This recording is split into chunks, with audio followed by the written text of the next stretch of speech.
अस्सलाम वालेकुम। मेरा नाम इकरा है। और मेरे हस्बैंड मोहम्मद अली।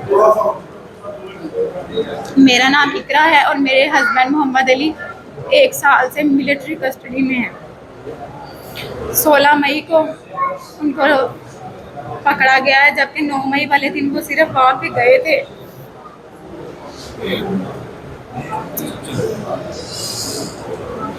उनका सिर्फ ये कसूर है कि वहाँ गए थे वो।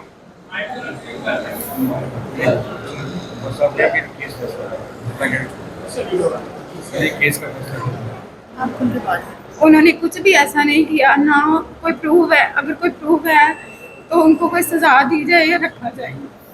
उन्होंने ऐसा कुछ भी नहीं किया, बल्कि जितने भी लोग हैं उन पे कोई भी ऐसा जो उनको रखा गया ऐसा उन्होंने कोई जुर्म नहीं किया, इसलिए उनको नाजायज सजा मिल रही है। तो हमारी चीफ जस्टिस साहब से रिक्वेस्ट है कि सबके हक में बेहतर फैसला करें छुट्टियों से पहले। Thank you. गांव की बेटी हूँ, इस मुल्क की बेटी हूँ, इतना ना हमें जलील किया जाए। मेरी अपनी स्टडी, मैं आगे कोई अपना सोच नहीं सकती हूँ, मैं दूसरी सिटी जाके जॉब नहीं कर सकती हूँ। मेरे माँ बाप ने मेहनत से मुझे पढ़ाया है।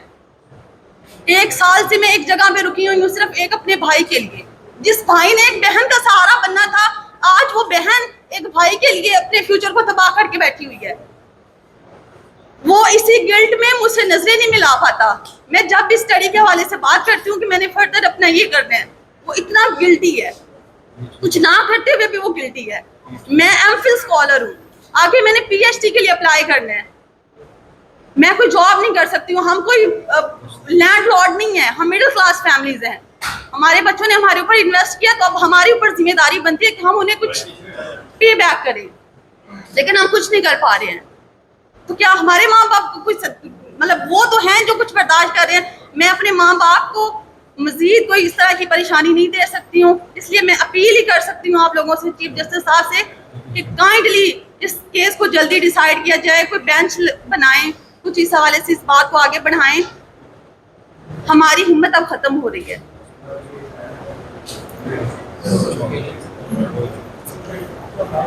अस्सलाम वालेकुम जी, मेरा नाम डॉक्टर अस्का है और मेरे हस्बैंड इमरान महबूब पिछले 1 साल से ज़्यादा का अरसा गुज़र गया है और वो मिलिट्री कस्टडी में हैं।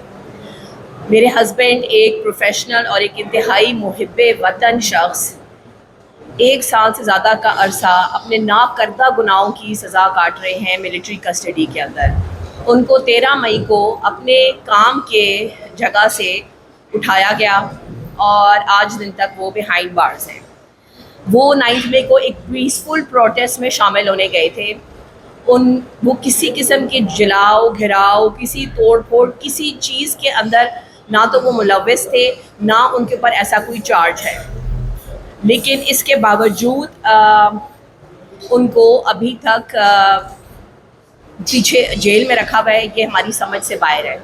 एक पीसफुल प्रोटेस्ट जिसका हक हमारा आइन हमें देता है, उसकी इतनी बड़ी सज़ा समझ से बाहर है। मैं जब भी उनको मिलने जाती हूँ तो वो ये कहते हैं कि मैं अपनी रियासत से ये एक्सपेक्ट नहीं करता था और ये डिज़र्व नहीं करता था कि मेरा जैसे बंदा, जो हम सारे वो लोग हैं जो वाइट कॉलर जॉब्स करते हैं, इस मुल्क की इकॉनमी में कंट्रीब्यूट करते हैं, हमारे साथ रियासत ये सलूक करेगी।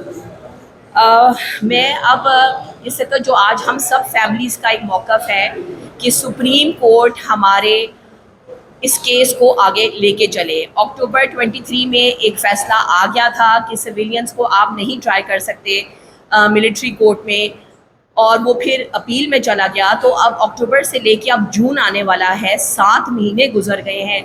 क्या हम यही फ़ैसला एक अपील का ही नहीं कर पाए अब तक?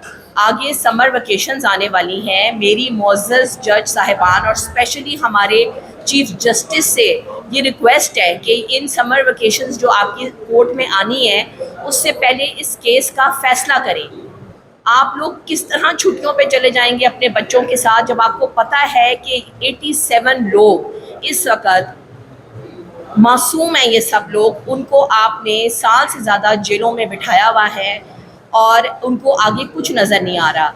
ये सब प्रोफेशनल लोग हैं, पढ़े लिखे लोग हैं, ये सब productive members of the society हैं। ये नहीं डिज़र्व करते कि उनको दुश्मनों की तरह ट्रीट किया जाए। अगर उनने कुछ किया था तो जो कि उन्हें नहीं किया है, लेकिन अगर है तो आप प्रूव करें और आगे चलें। साल से आपने लिम्बो में रखा हुआ है, कोई डायरेक्शन नहीं है, ये this needs to be stopped.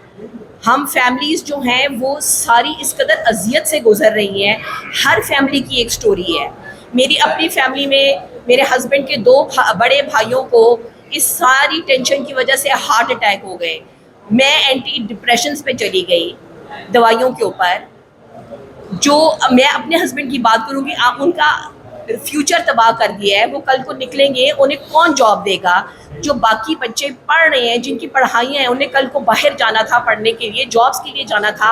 आप उनके फ्यूचर से खेल रहे हैं। आपने कुछ प्रूव भी नहीं किया है और आप इस चीज़ को ख़त्म ही नहीं कर रहे।